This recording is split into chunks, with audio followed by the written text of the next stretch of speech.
자, 우리는요, 지난 시간에 몸의 등불에 대한 비유의 말씀을 봤습니다.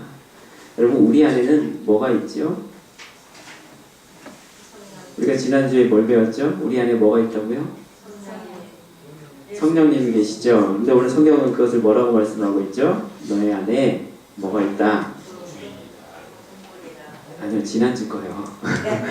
이번 주 거 말고 지난주 거. 자, 우리 지난주 잠깐 볼까요? 23절 말씀 보세요.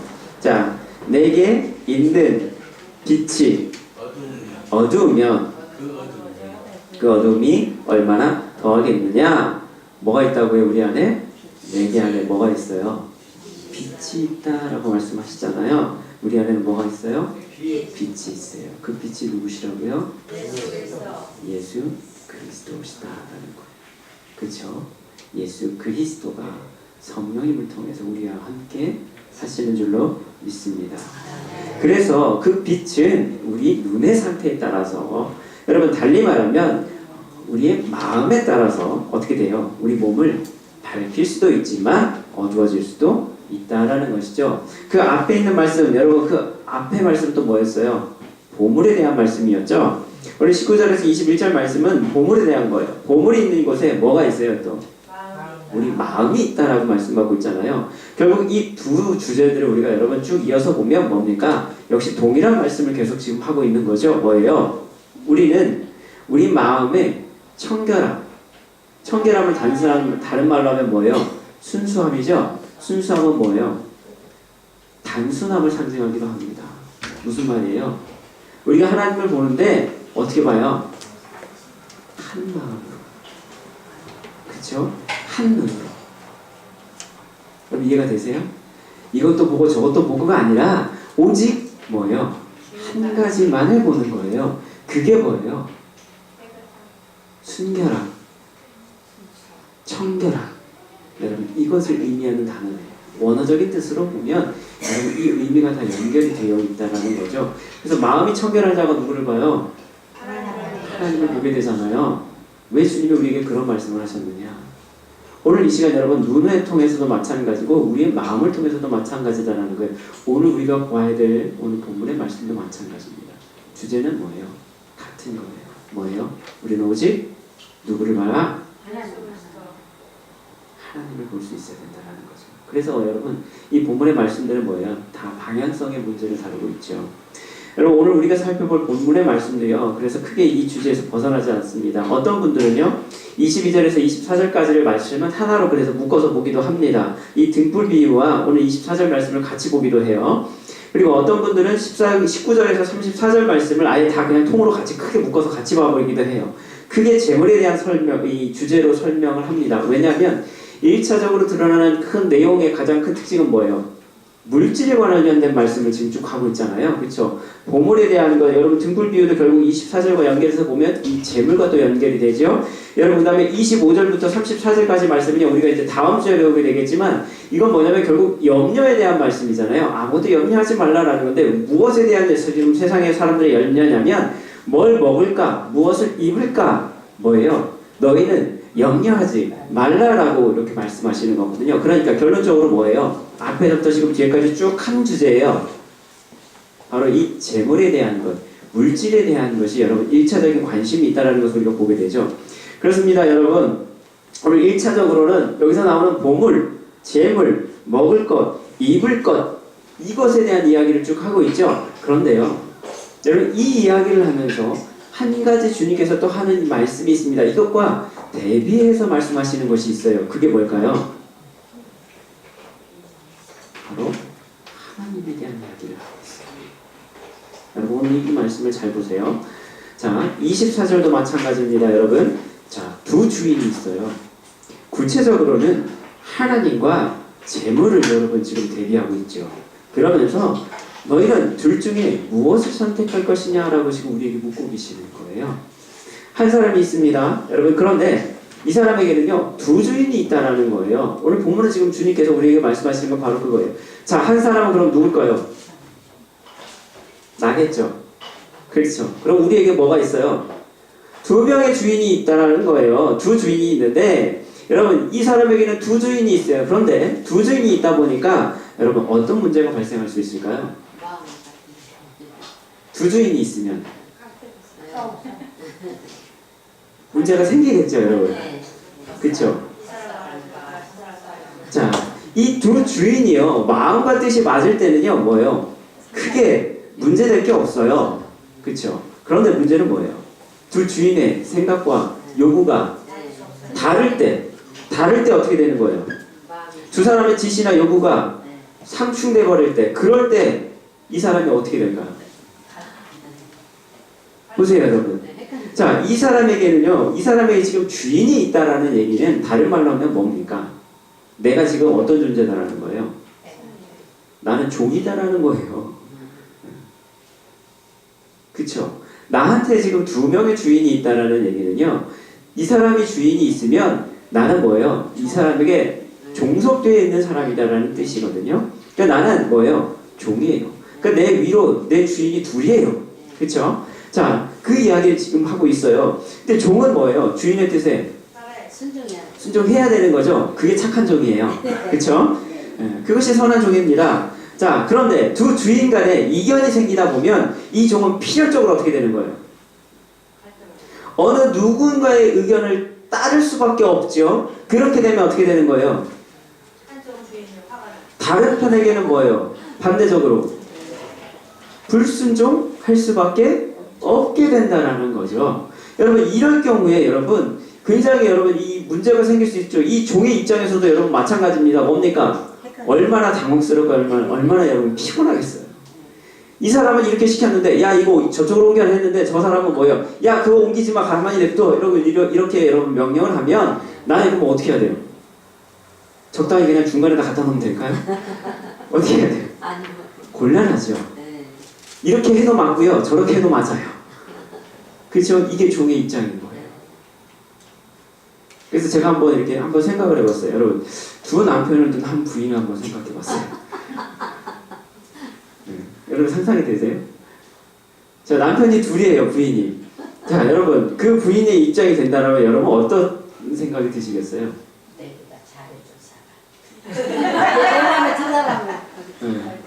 내게 잘해준 사람한테 따라가면 뭐예요? 나는 좋은 부인이에요, 나쁜 부인이 되는 거예요. 한쪽에는 좋아지지만 한쪽은 뭐예요? 나쁜 사람이잖아요. 그렇죠? 될 수밖에 없죠. 여러분 그러면서 저는 이런 생각도 해봤어요. 우리 여성들, 우리 자매님들 마음을 한번 생각해 보니까 야 골치 아픈 남편 하나만 있어도 피곤한 인생인데 여러분 하물며 둘이면 얼마나 여러분 끔찍할까. 그렇잖아요. 지금 하나 있는 것도 여러분 관리하기 힘드시죠. 죄송합니다. 네, 제가 농담을 한번 해봤어요. 자, 여러분 굉장히 여러분 이 상황을 우리가 한번 생각해 보면 굉장히 공감이 되실 거예요. 그렇죠? 이 종의 심정이 지금 어떤지를. 자, 그런데 우리는 보통요 두 가지 중에 하나를 고르는 문제에 직면할 때나 아니면 어떤 것이 좋은가를 질문함에 대해서 여러분 가장 합리적인 대답을 찾는다면 그게 뭐가 있을까요? 둘이 잘 지내는 거요? 자, 예를 들어서 여러분 자 짜장면 먹을래? 짬뽕 먹을래? 이럴 때 여러분 결정을 어떻게 하세요?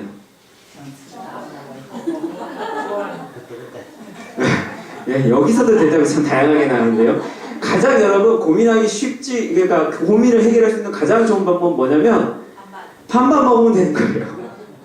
그래서 여러분 그 메뉴가 개발이 됐잖아요. 그렇죠? 반반 메뉴가 나왔어요. 여러분 후라이드 먹을래? 양념 먹을래? 뭐예요? 반반이에요. 고민할 필요가 없는 거예요. 그렇죠? 가장 합리적인 대답은 뭐예요? 그냥 적당히 섞어서 먹으면 되는 거예요. 그렇죠? 둘 중에 하나를 고르면 여러분 이런 문제가 될 수 있다라는 거예요.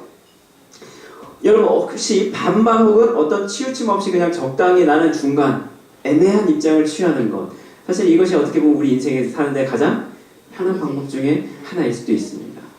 그렇죠? 아니면 양쪽이 다른 어떤 선택의 문제가 사실은 없는 것들도 있어요. 뭐냐면 자, 우리 아이들한테 우리가 제일 많이 하는 질문 중에 하나가 뭐예요? 엄마가 좋아, 아빠가 좋아. 그렇죠. 너 엄마가 좋니, 아빠가 좋니요? 그렇죠. 여러분 뭐라고 말씀하시겠어요? 그럼 얘들 눈치 봐가면서 얘기를 하죠. 자, 엄마가 좋니 아빠가 좋니? 여러분 엄마 아빠가 눈앞에 다 있어요. 뭐라고 대답하세요 여러분? 어릴 때는 얘기를 하는데 네. 자 여러분 이런 문제가 있죠. 아빠가 좋니 엄마가 좋니라는 여러분 어떻게 보면 그러니까 우문이에요. 그쵸? 어리석은 질문인데요. 여기에 대해서 가장 현명한 대답은 뭐예요? 둘 다예요. 이렇게 얘기하는 아이들이 똑똑하죠. 처음에는 엄마 막 이렇게 얘기하다가 이제 애가 조금 커지면 이제 뭐예요? 눈치 싹 보고 뭐예요? 둘 다 좋아요. 이렇게 얘기하잖아요. 그렇죠? 하지만 여러분 모든 문제가 우리가 이렇게 결정할 수 있는 것은 아닐 수 있다라는 거예요. 사느냐 죽느냐 여러분 이런 문제처럼 우리가 분명히 결정해야 될 문제들도 있다라는 거죠. 여러분 OX 문제 보세요. OX 문제에 중간이 있습니까? 없어요. 나는 O도 좋고 X도 좋아 이랬고 여러분 가운데 딱 서 있으면 어떻게 되는 거예요? 탈락인 거예요. 그렇죠? 어쩔 수 없는 거예요. 분명하게 우리가 선택해야 될 문제가 있다는 거예요. 그런데 오늘 본문은요. 우리에게 그러한 선택을 지금 요구하고 있다는 사실이에요. 여러분 하나님과 재물, 사랑과 미움, 중히 여김과 경히 여김을 지금 계속 뭐예요? 대조하고 있어요. 오늘 본문은 지금 주님 그렇게 말씀하고 있어요. 그렇죠? OX 문제처럼 자 하나님이냐 재물이냐 네가 뭘 사랑하느냐 미워하느냐 네가 뭘 중히 여기고 무엇을 경히 여기느냐 그러니까 가볍게 여기느냐 이것을 지금 말씀하고 있다는 거죠. 그러니까 여러분 이것은요 우선순위의 문제도 아니에요. 내가 1순위는 이거고요 내가 2순위는 이겁니다 라고 여러분 이렇게 선택하는 게 아니에요. 난 이것도 이만큼 취하고 내가 7대3 비율로 내가 요거는 이만큼 취하고 내가 요거 요만큼만 가질게요 라고 여러분 이렇게 선택하는 문제가 아니다. 여러분 이러면 얼마나 쉬워요. 그쵸? 난 5대5 나는 6대4 여러분 나는 이렇게 해가지고 두 개 다 가질래요 라고 여러분 하면 얼마나 좋아요. 그런데 오늘 성경은 우리에게 이렇게 말씀하고 있어요. 두 주인을 섬길 수가 없다라는 거예요. 이거면 이거 저거면 저거 여러분 이걸 말씀하고 있는 거죠. 중간이 없다라는 거죠. 우선순위의 문제가 아니다라는 거예요. 이거면 이거, 저거면 저거 분명하게 결정해야 된다라는 것이죠. 여러분 계시록 3장 15절 16절에 보면 여기에 대한 분명한 말씀을 우리에게 들려주죠. 거기에 보면 라오디게아 이 교회에 대해서 하시는 말씀이 있는데요. 그때 이렇게 말씀하죠. 내가 내 행위를 아노니 내가 차지도 아니하고 뜨겁지도 아니하도다. 내가 차든지 뜨겁든지 하기를 원하노라. 내가 이것이 미지근하여 뜨겁지도 아니하고 차지도 아니하니 내 입에서 너를 토하여 버리리라. 여러분 찬물이 좋으세요? 뜨거운 물이 좋으세요? 미지근한 물이 좋으세요? 정말 미지근한 물이 좋으세요? 예. 그렇죠. 참 애매합니다. 미지근한 물이 먹기가 애매하지만 그러나 물을 먹을 때는 사실 그렇게 먹는 게 먹긴 편하죠. 그런데요 오늘 계시록 말씀은 그렇게 하지 말라는 거잖아요. 미지근한 거 뭐예요? 이거 미지근하면 내가 그냥 너 토해버릴 거야. 지금 이 말씀을 하고 있거든요. 뭐예요? 적당히 중간이 없다는 거예요. 차든지 뜨겁든지 그렇죠? 둘 중에 하나만 하라는 거예요. 오늘 본문의 말씀은요 우리가 이 두 가지를 모두 만족시킬 수가 없다라는 거죠. 여러분 그렇습니다. 여러분 여기서 우리는요 분명한 말씀의 뜻을 듣게 되죠. 우리는 결코 두 주인을 섬길 수가 없다라는 거예요. 사도 바울도 이것에 대해서 우리에게 분명히 이렇게 말씀합니다. 로마서 6장 16절에 보면 이렇게 똑같은 말씀을 해요. 너희 자신을 종으로 내주어 누구에게 순종하든지 그 순종함을 받는 자의 종이 되는 줄을 너희가 알지 못하느냐. 혹은 죄의 종으로 사망에 이르고 혹은 순종의 종으로 의에 이르느니라 라고 이렇게 말씀합니다. 우리가 종의 삶을 살 수밖에 없는 존재인데 왜 그러느냐? 뭐예요? 세상 가운데 죄의 종으로 살아가느냐? 아니면 우리가 하나님께 순종의 종으로 말미암아 우리가 의에 이르느냐? 둘밖에 없다는 거예요. 세상 가운데 여러분 죄 짓고 여러분 세상 가운데 여러분 사단 마귀의 권세 가운데 붙들려서 여러분 그렇게 살다가 그냥 죽음에 여러분 그 상태로 끝나버릴 것이냐 아니면 내가 하나님께 순종하는 그 삶을 통해서 어떻게 해요? 하나님이 약속하신 그 의에 이르게 될 것이냐. 우리 인생은 뭐예요? 그 둘 중에 하나밖에 없다는 거예요. 그 중간이 없다는 거예요. 그런데 여러분 생각해 보십시오.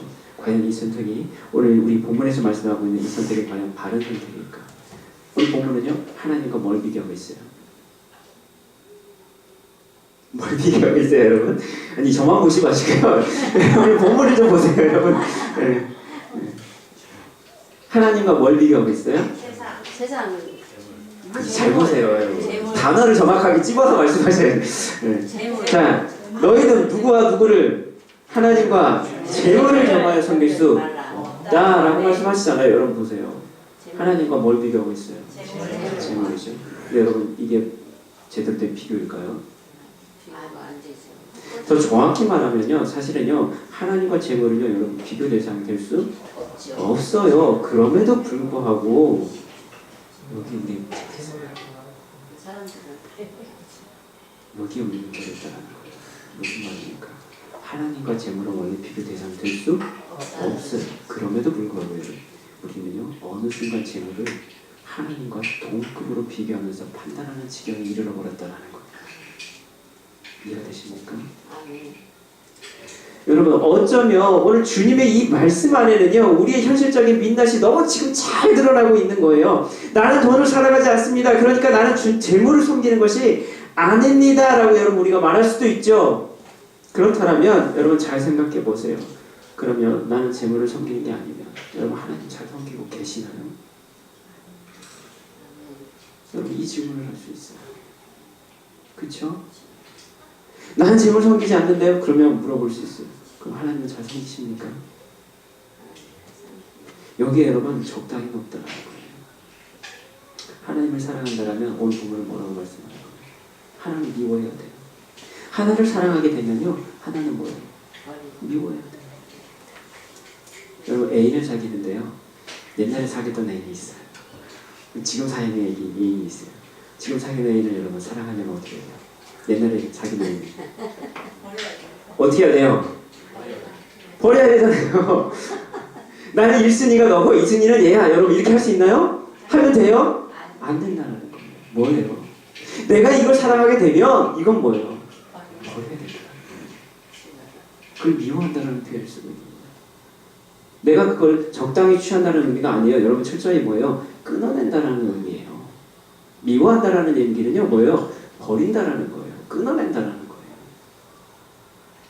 하나님 우리에게 그걸 묻고 있는 거예요. 하나님과 재물을 겸하여 섬길 수 없다라는 건 뭡니까? 내가 하나님을 섬긴다라는 재물은 어떻게 해야 된다는 거예요? 끊어내야 된다. 그렇죠? 재물을 사랑하면 하나님을 끊어내야 된다는 거죠. 넌 뭘 선택하니? 이건 묻고 있는 거. 여러분 이해가 되십니까? 하나님을 중히 여긴다라면 재물을 경히 여겨야 된다는 거예요. 하나님이 중요하면 재물은 뭐예요? 없어도 그만 이게 돼야 된다는 거예요. 하나를 중히 여기면 하나님 경히 여겨야 된다는 거예요. 둘 다를 중히 여기면 안 된다. 두 주의를 섬길 수는 없다라는 거예요. 오늘 그 이야기거든요. 여러분 이것이 하나님 섬기는 방법이다라고 오늘 본문은 우리에게 분명히 말씀하고 있죠. 자 그렇다면 오늘 우리는 진정한 재물을 여러분 미워합니까? 재물을 사랑하십니까? 이 세상에 사람을 사랑합니다. 예. 여러분 돈을 사랑함이 뭐라고요? 일만하게 뿌리가 된다라고 그랬죠? 돈이 뭡니까? 재물의 가장 대표적인 거라고 할 수 있죠. 그럼 우리 안에는 뭐가 있어요? 악의 뿌리를 심고 사는 거예요. 이게 성경의 고백입니다. 그렇죠? 자, 그런데 여러분, 우리가 정말 재물을 미워할 수 있느냐? 재물을 여러분 경히 여기서 쉽게 버릴 수 있습니까? 아니요, 저도 못합니다. 여러분 제 주머니에 있는 10,000원짜리 하나 저도 이제 쉽게 버리지 못해요. 10,000원짜리 하나 써도 바들바들 손을 떨어야 돼요. 이 10,000원짜리 하나 갖고 여러분 가난한 자를 여러분 이렇게 구제하기도 하는데 여러분 10,000원짜리보다는 1,000원짜리가 나면 마음 편합니다. 여러분 어떻습니까? 그렇잖아요. 경이 어딥니까? 아니요. 어려워요. 저도 어렵습니다. 재물에 대해서 여러분 자유하십니까? 아니요. 저도 어려워요. 여러분 재물에 대해서 자유하신 분 손 들어보세요. 손을 드셔야지 이게 답이 연결이 되는데 그냥 우선 들어보세요. 솔직하게 들어보세요. 솔직하신 분이 주로 있습니다. 자 그러면 자, 이 시간 우리가 재물에 대해서 여러분 그 의미를 먼저 살펴보고요. 마지막에 제가 다시 한번 질문해 볼게요. 자, 오늘 본문에서 재물은요, 마모나라는 단어가 쓰이고 있습니다. 마모나.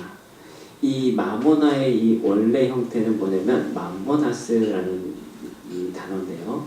이 단어가 어떻게 나오냐면 여러분 히브리어로 믿다, 신뢰하다라는 뜻을 가진 단어가 하나 있어요. 여러분 잘 아시고 잘 하는 단어입니다. 뭘까요? 나는 믿습니다. 신뢰합니다. 아멘. 아멘이잖아요. 그렇죠? 히브리어 아멘이라는 단어가 바로 내가 믿습니다. 신뢰합니다. 그래서 우리가 기도할 때 뭐라고 그래요? 아멘. 그렇죠? 이루어질 줄 믿습니다라는 고백이 바로 이 아멘입니다.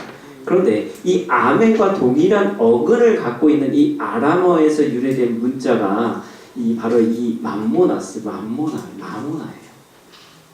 어근이 같아요. 아멘이라는 뜻과. 그러니까 히브리어의 아멘과 오늘 이 맘모나스라는 단어가 어근이 같아요. 그러니까 의미적으로 같은 의미예요. 이건 아람어인데 같아요. 사실은 뜻이. 그러니까 이 맘모나스의 원래적인 뜻을 보면 믿는다, 신뢰한다. 그래서 신뢰하는 자라는 뜻을 가지고 있는 뜻이 바로 이 맘모나스라는 단어라는 거예요. 그런데 고대로부터 여러분 사람들은요, 옛날 사람이나 지금 사람이나 똑같은 게 있어요. 뭐예요? 다 옛날부터 지금까지요, 사람들이 다 돈을 좋아한다는 거예요. 그러다 보니까 이 고대로부터 재물은요, 사람들이 가장 신뢰하고 의지해서 집요하게 추구하던 것 중에 하나가 바로 이 물질에 대한 거였잖아요. 그러다 보니까 이 맘모나스라는, 그러니까 내가 신뢰하는 것, 이 물질, 여러분 이 맘몬이즘, 맘몬, 여러분 이것과 뭐예요? 같은 의미로 맥락으로 여러분 사용되기 시작했어요. 그래서 그러다 보니까 이게 처음에는 내가 신뢰하는 자, 믿는 자였는데 이 단어의 뜻이 점점 바뀌어갖고 나중에는 어떻게 됐습니까? 이 재물을 뜻하는 단어가 돼버린 거예요. 여러분 이해가 되시죠? 그래서 영어에서 여러분 재물을 뜻하는 단어가 이 맘몬이라는 단어인데 이 단어가 바로 여기에서 나온 거예요. 맘모나스라는 단어에서 나오는데, 때문에 재물이 가장 1차적인 그래서 의미는 뭐냐? 우리가 잘 알다시피 그죠? 소유물들을 의미하는 뜻으로 우리가 보고 있죠. 그 중에 가장 대표성을 지니고 있는 게 뭐예요? 돈이잖아요. 금이잖아요. 좋아하잖아요. 그렇죠? 많으면 행복하잖아요. 지갑에 두둑하게 있으면 든든하잖아요. 그렇죠? 이게 재물. 1차적인 의미에 있어서 이 마모나의 1차적인 의미라고 우리가 볼 수 있죠. 사실 물질 자체는요, 여러분 그런데 심각한 문제가 사실 있는 것은 아닙니다. 뭡니까? 엄밀하게 말하면 물질 자체는요 뭐예요? 가치 중립적인 거예요. 무슨 말이에요? 물질이 악합니까? 아니요. 선합니까? 아니요. 아니죠. 왜요? 물질 자체는요 선악의 개념이 없어요. 단지 뭐예요? 수단일 뿐인 거죠. 이 물질이 어떻게 쓰여지냐에 따라서 이게 선한 것이 될 수도 있고 악한 것이 될 수도 있을 뿐이죠. 무슨 말입니까? 물질 자체는요, 우리의 삶을 영위하기 위해서는 반드시 필요한 것이기도 합니다. 다만 문제가 되는 건 뭐냐면 이 물질에 대한 사람들의 자세가 문제다라는 거예요. 이해가 되시죠? 그러니까 내가 이거를 선하게 쓸 것이냐 악하게 쓸 것이냐를 결정하는 건 누구예요? 물질인가요? 아니에요. 그것을 사용하는 사람이 문제다라는 거죠. 하나님의 사역을 위해서도요, 물질은 반드시 필요합니다. 그러나 물질 자체가 권력이요, 그 자체를 우리가 사랑하게 되면 그것이 뭐예요? 일만하게 뿌리가 된다라고 성경은 그래서 이렇게 말씀하고 있는 거죠. 여러분 우리는 역사를 통해서 그러한 사실을 여러분 수없이 봐왔죠. 인류 역사에서 여러분 수많은 전쟁이 있어 왔는데요, 그 전쟁의 원래 목적은 다 대부분 뭐였을까요? 뺏는 거였거든요. 그렇죠. 여러분 전쟁이요, 정당성을 가지고 여러분 이렇게 일어난 전쟁들이 사실 별로 없어요. 대부분은 뭐예요? 표면적 이유는 뭐 무슨 막 정의와 뭐를 위해서 막 평화를 위해서 막 이렇게 하지만 내용물은 다 뭐예요? 뺏으려고 그러는 거예요. 야 니네들 야 이렇게 좋은 게 있나? 이리 와 내 거야. 여러분 이거거든요. 그쵸? 얼마 전에 있었던 전쟁들도 마찬가지예요. 그 내면을 들여다보면 사실은 뭐예요? 거기에 이익이 없으면요 안 합니다. 이익이 있기 때문에 하는 거죠. 여러분 이게 우리의 문제라는 거죠. 인류 역사에 여러분 그것들이 다 드러나고 있다는 거예요. 물질에 대한 우리의 탐욕이 오늘 하나님과 동등한 위치까지 만들어버리는 그런 어리석은 여러분 우상 숭배로까지 지금 이어지게 됐다는 거예요. 그래서 하나님과 재물이 비교 대상이 될 수 없음에도 불구하고 오늘은 어떻게 되어버렸어요? 하나님을 택할 것이냐 재물을 택할 것이냐 여러분 이런 쓸데없는 고민을 우리는 하고 있다는 거죠. 우리 성경 우리에게 그것을 말씀하고 있어요. 여러분 대표적인 사건 가운데 하나가 바로 뭐냐면 바로 이 출애굽 사건이죠. 자 모세가 하나님의 말씀을 받기 위해서 여러분 시내산으로 옵니다. 내가 사람들이 뭐해요? 야 모세가 없으니까 야 우리 불안한데 우리를 위해서 하나님 만들어줘. 뭐예요? 자기들 갖고 있던 금부지 다 가져다가 뭐예요? 금송아지를 만들어 버리죠. 그러면서 뭐예요? 야 이제 이 금송아지가 뭐예요? 우리 하나님이다. 경배하자. 여러분 이 만몬주의 여러분 대표적인 상징 가운데 하나가 바로 그것이죠. 금으로 송아지를 만들어서 여러분 그거를 숭배합니다. 그러면서 그것이 하나님인 것처럼 그게 절대적인 것처럼 여러분 착각했던 것이죠. 하나님 그것을 우리에게 말씀하고 있죠. 그래서 여러분 왕의 제정이라는 책이 있죠. 우리 뒤에도 교회 뒤에도 있어요. 뭐냐면요, 여러분 부자 되는 법이요 쉽게 말하면. 그런데 어떻게? 하나님의 방법으로 부자 되는 법에 대해서 여러분 쓴 책이 있어요. 여러분 한번 꼭 읽어보시길 바랍니다. 왜냐하면 여러분의 재정적인 문제나 이런 것들을 많은 도움을 좀 받을 수 있어요. 그런데 거기 보면요, 재물에 대해서 우리가 가져야 될 올바른 세 가지 태도에 대해서 이렇게 이야기합니다. 첫 번째는 뭐냐면 재물에 우리가 노예가 되지 말고 재물을 노예로 다스리는 삶을 살아야 된다라고 말씀합니다. 두 번째는 재물을 보물처럼 소유하지 말고 관리하라라고 말씀합니다. 무슨 말이냐면요, 소유는 뭐예요? 탐욕이고 집착이에요. 계속 뭐예요? 끌어 모아야 되는 거예요. 관리는요? 관리의 첫 번째 개념은 뭐냐면요, 내게 아니다라는 거예요. 무슨 말이냐면 청지기 개념입니다. 내게 아니기 때문에 뭐예요? 모으는 거 나가는 거 뭐예요? 욕심이 없어요. 그냥 내게 맡겨진 직분대로 뭐예요? 그걸 잘 사용만 하면 되는 거예요. 이게 관리의 개념. 셋째는 뭐냐면요, 재물을 다루면서도 장막 생활을 하다라는 거예요. 무슨 말입니까? 여러분 누군가 여러분에게 100억을 딱 줬어요. 뭐 하시겠어요? 제일 처음에 할 거 11조 11조만 하실래요? 자 11조 그 다음에 건축 그 다음에 기부 또 마음에 있는 말만 알아버렸어. 그러니까요. 네. 아니 솔직한 거 얘기를 하셔야죠. 네. 뭐 내 거 아니라고 그냥 막 쓰고 있어요. 대국 준다고 그러면 제가 갖고 네. 뭐 하시겠어요? 10억은 제가 네. 갖고 네. 기부하겠습니다. 네. 아버지는 네. 11점 제가 갖고 정말 그렇게 주시기를 간절히 소망합니다. 저는 그렇지. 아니 하나님께서 그렇게 주시기를 소망한다고요. 자 문제는 뭐냐면 여러분 우리가 돈이 좀 생기고요, 좀 살게 편해지면요, 제일 먼저 바뀌는 게 뭐예요? 건물을 사는 거예요. 차가 바뀌어요. 차가 바뀌어요. 그 다음에 뭐가 바뀌어요? 집이 바뀌어요. 옷이 바뀌죠. 이런 것부터 바뀌기 시작해요. 그렇죠?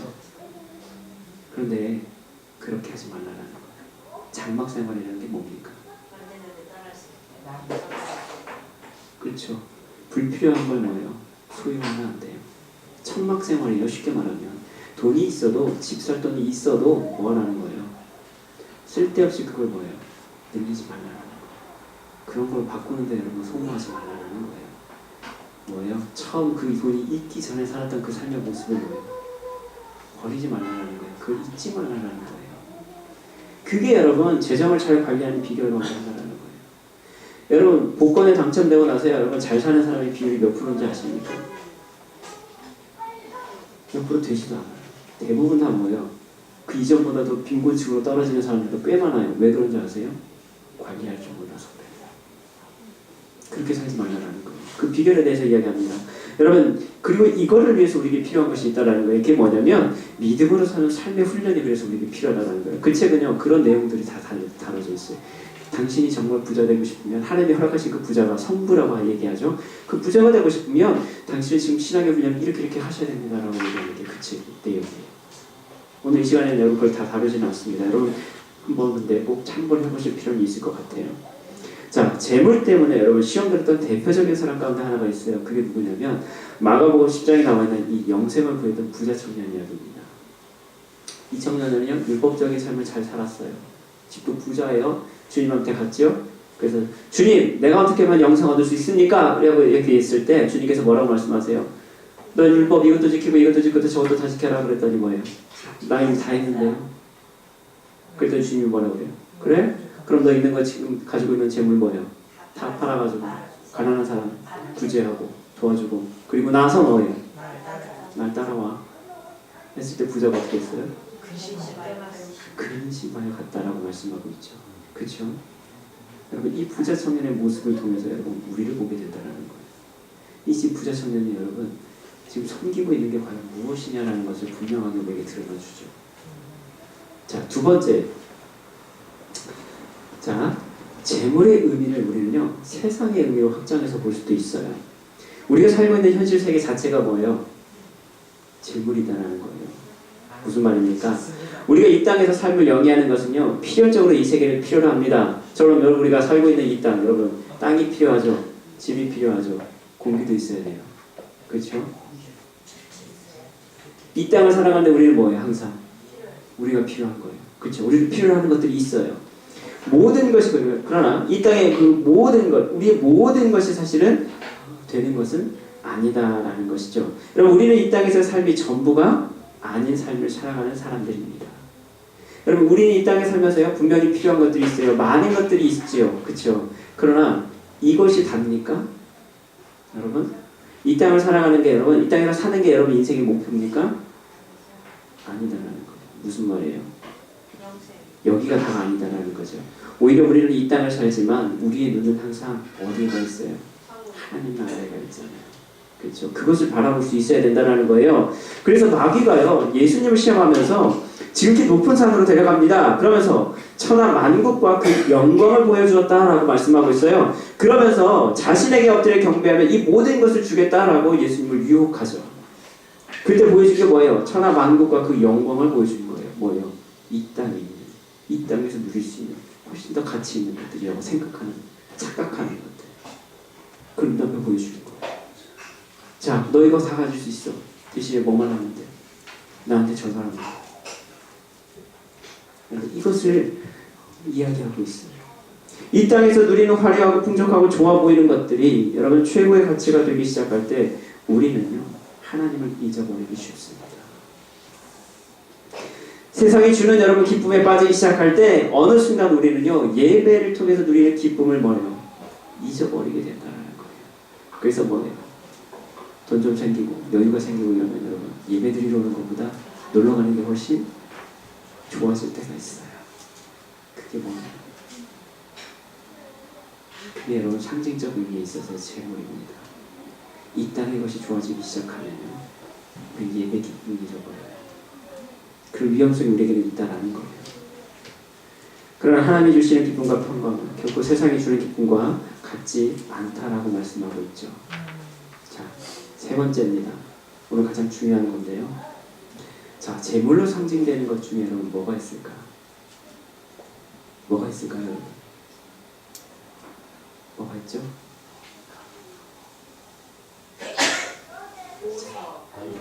네, 그건 앞에서 첫 번째 여러분 물질하고 관련된 것과 다 포함되는 거죠. 그거는 세 번째가 있어요. 그게 뭐냐면요, 우리의 자아라는 거. 왜 이게 이런 의미가 되느냐, 여러분 한번 잘 생각해 보세요. 앞에서 우리는요 보물 혹은 재물 여러 가지 단어들을 통해서요 그 내면적인 동기가 어디에서부터 비롯된다고 얘기했죠?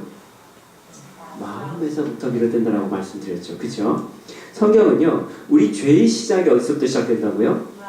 마음에서부터 비롯된다고 말씀합니다. 마가복음 7장 20절로 23절에 보면 우리 마음이 얼마나 악한 것인지를 분명하게 설명해 주고 있어요. 그런데 왜 우리의 마음에서 이렇게 약한 것들만 나올 수밖에 없을까요?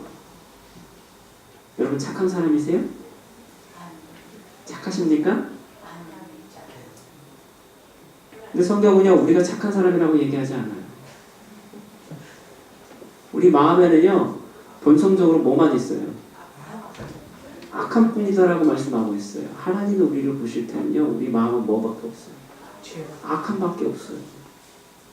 악의 뿌리가 여러분 우리 마음에서부터 시작된다라고 주님은 말씀하고 있어요. 왜 우리의 마음에는요 왜 이렇게 악한 것밖에 없을까요, 여러분? 하나님이 안 계시기 때문에. 우리가 여러분 이 문제는요 이렇게 생각해 볼 수 있어요. 본성적으로 악하고 죄의 유혹에 우리가 쉽게 넘어질 수밖에 없는 것은요 우리의 옛 자아가 여전히 남아있기 때문이라는 거. 이해되십니까? 성경은요 우리에게 그렇게 말씀합니다. 더 엄밀하게 말하면 뭐냐면 우리가 예수 그리스도를 믿고 그분의 영이 우리 가운데 임하셨지만 여전히 우리 자아가 우리 안에서 왕노릇하고 있기 때문이다라는 거예요. 옛 자아가 여전히 죽지 않고 살아남아서 여러분 권력을 휘두르다 보니까 도대체가 우리 안에서 선한 것이 나올 수가 없다라는 거예요. 예수 그리스도와 함께 십자가에 못 박힌 우리는요 이제 내 마음이 아닌 주님의 마음이 되어야 하지만 여전히 우리 안에 살아있는 옛 자아가 우리의 마음을 강하게 움켜쥐고 있다는 사실입니다. 앞에서 여러분 재물을 뜻하는 단어가 뭐라고요? 마모나. 오늘 이 단어가 마모나라는 단어인데요. 이 마모나라는 단어 이것이 여러분 원어가 원래 영어로 보면 뜻이 신뢰하는 자라는 의미를 담고 있다라고 제가 아까 말씀드렸죠. 그럼 여러분 한번 생각해 보세요. 지금 우리가 가장 신뢰하는 게 하나님일까요? 아니면 나 자신일까요? 한번 여러분 생각해 보세요. 여러분 하나님을 더 신뢰하십니까? 나를 더 신뢰합니까? 대답하기 어렵나요? 쉽잖아요, 그죠? 당연히 나죠. 그쵸? 나도 못 믿어요. 여러분 정직하게 한번 생각해 보세요. 내가 하나님을 더 신뢰하고 있나요? 아니면 나 자신을 더 신뢰하고 있나요? 하나님을 신뢰하고 또 자신을 못 믿어요. 자, 마모나라는 단어의 뜻이 이 재물의 뜻이 신뢰하는 자라는 원래 의미를 담고 있다라면 우리는 이렇게 생각해 볼 수 있는 거예요. 내가 신뢰하는 자가 누구냐라는 거예요. 하나님이냐? 나냐? 뭡니까? 누굽니까? 정말 여러분 그것이 하나님의 뜻일까요? 아니면 내 뜻이 진리인 것처럼 마치 그렇게 포장되어 있는 것뿐일까요? 하나님의 뜻이라고 하면서 내 뜻이 마치 그게 하나님의 뜻인 것처럼 그렇게 포장해서 내가 그렇게 믿고 있지는 않습니다.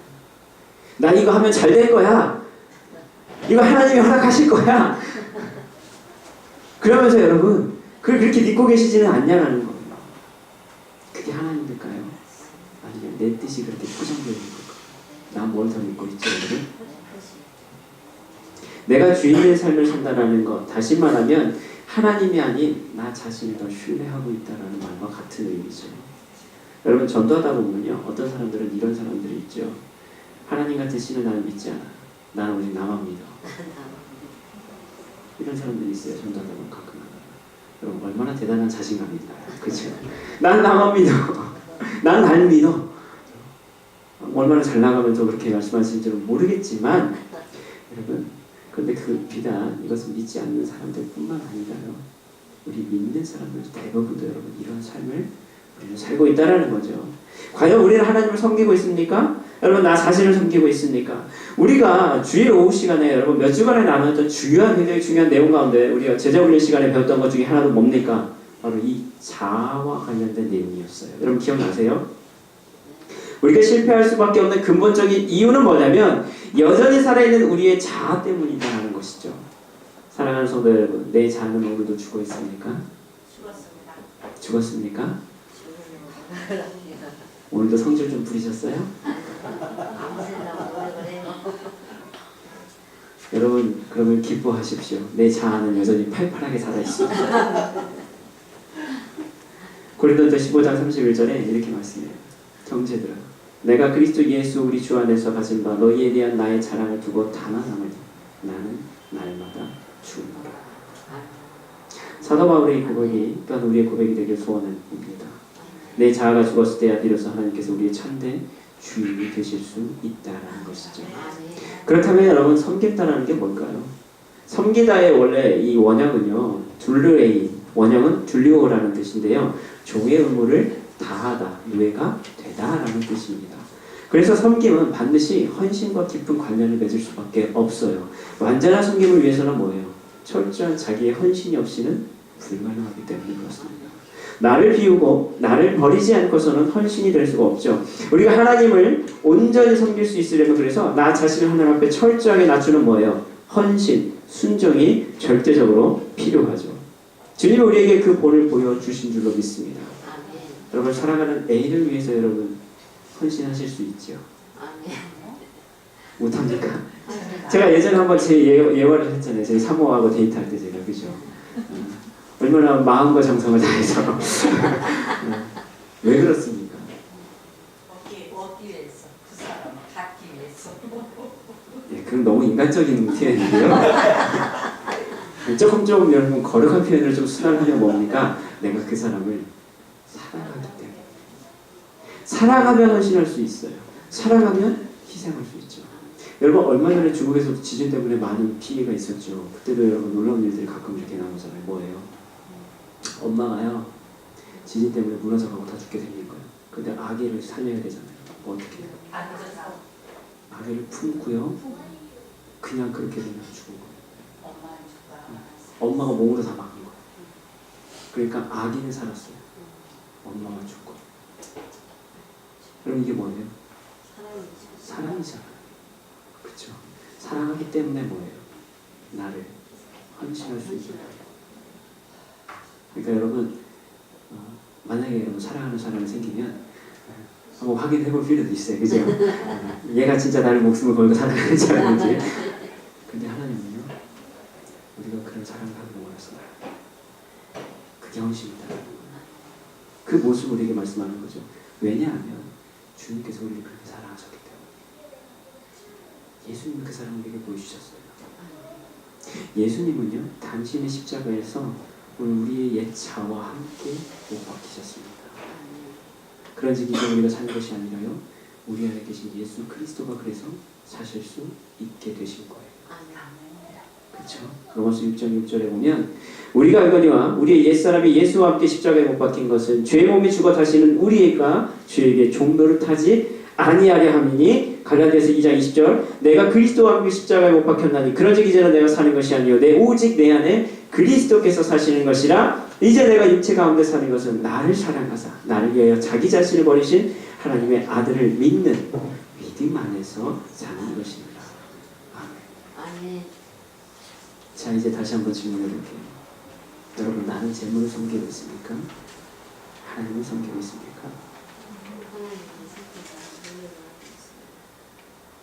여러분 어떠세요?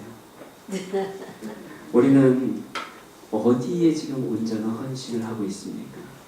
저는 잘못로 상징되는 내 자아로 인해서 날마다 이렇게 여러분 죄, 여러분 내 생각이 하나님보다 앞서고 있음을 고백할 수밖에 없어요. 그게 내 모습입니다. 두 주인을 섬길 수 없기에 여러분 여전히 나 자신을 더 높이고 나 스스로가 주인 되려는 유혹 가운데 여러분 날마다 넘어질 수밖에 없다는 거예요. 사랑하는 성도 여러분, 여러분 안에는 몇 명의 주인이 계십니까? 혹시 그 한 명 하나님이 아니라 나 자신이지 않습니까? 여러분 거리의 성자 박예인이라는 분이 계세요. 제가 오늘 이분을 좀 잠깐 얘기를 좀 드리려고 하는데요. 저도 이렇게 자료를 좀 찾다가 깜짝 놀랐는데 이런 내용이 있더라고요. 이 박예인이라는 분이 계셨는데 이분이 1909년 9월 26일 황해도 황주 벽성리에서 출생을 하셨습니다. 그 여자분이신데요. 그 집안은 굉장히 옛날부터 좀 잘 살았어요. 남들한테 베풀기도 잘하고요. 좀 이 집안이 좀 물질적으로 재물에 굉장히 여유가 있는, 그러니까 좀 좋은 집안이었고, 그 부모님들은 황주교회 초기 교인이 교회 오래전부터 참석할 정도로 일찍부터 그러니까 이제 이 개화되어 있는 집안이었다고 합니다. 한마디로 이런 남부럽지 않은 좋은 환경에서 태어나서 어렸을 때부터 이 교회 주일학교에도 나갔고요. 이런 좋은 환경 가운데 있었기 때문에 어렸을 때부터 여러분이 굉장히 이 최신 학교, 이 양성학교에 입학해서 신교육도 받을 수 있었고 또 이 수기여학교에서도 공부도 하고 언제든지 공부도 되게 잘하고 또 품행도 되게 좋고 막 해서 선생님들한테 굉장히 이쁨을 많이 받는 그래서 나중에 이제 학교 선생님이 되는 굉장히 소위 말하는 뭐예요? 잘 나가는 여성이었어요. 굉장히 잘 나가는 여성이었어요. 그래서 유복한 가정에서 태어나서 자유롭게 신앙생활도 하고 많고 공부하고 여러분 여기서 하는 직업에 어떤 평탄한 여정을 살아갑니다. 그러다 보니까 이제 문제가 좀 생겼어요. 뭐냐면 핍박을 받아가며 교회를 다니고 돈이 없어 학교에 갈 수 없었던 그 시대의 가난한 여성들에게는 부러움의 대상, 소위 말하면 엄친 딸이죠. 그런 존재였다라는 거예요. 그런데 그런 삶을 하다 보니까 이분 스스로는 뭐냐면 영적인 위기감이 닥쳐왔다는 거예요. 뭐냐면 어려서부터 신앙생활을 했다는 것이 형식적인 삶이 되고 습관적으로 이 교회 생활을 하게 되고 사실 이제 그런 것들이 남들은 부러워하는 모습이지만 자기는 이제 내적 이 공황 상태에 이제 빠지게 됐던 거예요. 그래서 그 전에 하고 있던 일들을 이제 좀 그만두고 다시 고향으로 내려옵니다. 내려와서 신앙에 조금 더 집중하기 시작해요. 그래서 고향에 돌아온 뒤에 이 자기 모교였던 학교에서 이제 교사로 봉사하면서 신앙생활에 조금 더 관심을 갖기 시작해요. 그래서 부흥회를 자주 참석하고 성경 읽기, 기도생활, 묵상생활 쭉 하는 가운데 굉장히 주님을 만남을 사모함 가운데 기다립니다. 그러다가 마침내 1930년 1월 그 꿈이 이루어지게 돼요. 하나님이 인격적으로 그녀를 만나주셔요. 그러면서 그녀의 인생이 180도 바뀌게 됩니다. 그러면서 이 소위 말하는 거듭남의 체험을 그때 하게 되는 거죠. 그러면서 기독교인들의 가장 중요한 체험을 그녀는 하게 된 거예요. 그때 주님의 음성을 듣게 됩니다. 그리고 주님의 손뼉 소리에 잠을 깨서 새벽 기도에 참석하는 그 기쁨의 삶이 그때부터 시작되었다라고 고백하고 있어요. 그래서 말과 행실의 활기가 넘치기 시작합니다. 감사와 감격으로 모든 일을 감당하게 되면서 사람들이 이제 더 새로운 눈으로 그녀를 바라보게 됩니다. 그래서 이분을 잘 아는 이 배은희, 그 당시에 이 전주 소문교회 목사님이셨는데 배은희 목사님이 이렇게 얘기했다는 거예요. 그녀가 향수니 크림이니 하는 모든 화장품을 이제 자취도 찾아볼 수 없을 뿐만 아니라 값진 주단이니 세르니 하는 옷감조차 그에게는 찾아볼 수가 없었다라는 거예요. 그러니까 그전에는 뭐예요? 잘 먹고 잘 사는 집안이었거든요. 그러니까 뭐예요? 그런 필수품들이 뭐 있었어요. 향수도 쓰고 좋은 옷 입고 이렇게 다녔었는데 그랬던 그녀가 거듭남을 체험하고 나니까 어떻게 돼버린 거예요? 그게 싹 없어져 버렸다라는 거예요. 그러면서 그는 하늘이 주신 얼굴 그대로의 사람이여 건박한 단벌었을 사람이었다라고 고백합니다. 그러니까 그녀의 삶이 뭐예요? 180도 바뀌어버리는 거예요. 그전에 누렸던 그 풍족함을 뭐예요? 다 벗어던진 거예요. 그리고 나서 변한 것이 그의 옷차림과 외모뿐만이 아니라 그의 생활 자체가 다 바뀌어버렸다는 거예요. 학생을 가르칠 때 사랑으로 가르치고 동료 교사들 사이에 분쟁이 일어날 때 언제나 잔잔한 미소와 또 부드러운 말씨 이것들을 가지고 화해를 주선하기도 하고요. 그녀가 이제 전주로 돌아온 후부터는 교회 생활 외의 시간을 전도하는 데 이제 할애하기 시작합니다. 그러니까 자기 남는 시간은 뭐예요? 전도하는 데 쓰기 시작하는 거예요. 길거리에서 만나는 모든 사람들을 다 사랑으로 품어주기 시작합니다. 그러다 어느 날 길가에 많은 사람들이 둘러싸여 있는데 그 속에는 나이 많은 정신병자 한 분이요. 사람들이 그를 애워싸고 막 구경거리면서 놀리면서 막 이러는 것을 떠들는 모습을 보게 된 거예요. 그러니까 놀림을 받는 이 노파는 반항과 저주를 중얼거리면서 슬퍼하고 있었는데 이것을 보고 어떤 이 애인 양이 병자 곁으로 조용히 다가가서 눈물을 머금고 이 병자의 손을 잡아서 인도해 주었다고 합니다. 그러니까 그 모습을 보고 있던 구경꾼들조차도 그 모습에 감격해서 눈물을 흘릴 정도예요. 그런 일들을 이제 감당하기 시작하는 거예요. 그래서 불쌍한 할머니를 모시고 와서 목욕도 시키고 새옷도 입히고 식비도 이렇게 해서 돌봐주기도 시작하는 거예요. 그러니까 길거리에 불쌍한 사람이 보이면 가던 길을 멈추고 손을 잡아주고요, 씻어주고요, 입었던 옷까지도 벗어줬다라는 거예요. 월급은 가난한 학생들의 수업료를 주게 됐고요. 아버지가 사준 금시계조차도 부양가족이 없는 노인들의 식비로 다 써버리고요. 그러다 보니 5월 데 없는 거린이나 환자들이 소문을 듣고 기전여학교 이 방해인을 찾아가는 일이 종종 있게 되었다고 합니다. 심지어 그들 속에서는 한센병, 예전에 보면 나병 환자라고 하죠. 그런 환자들까지도 있었던 거예요. 그러니까 그런 사람들을 다 돌보는 일을 하기 시작하는 거예요.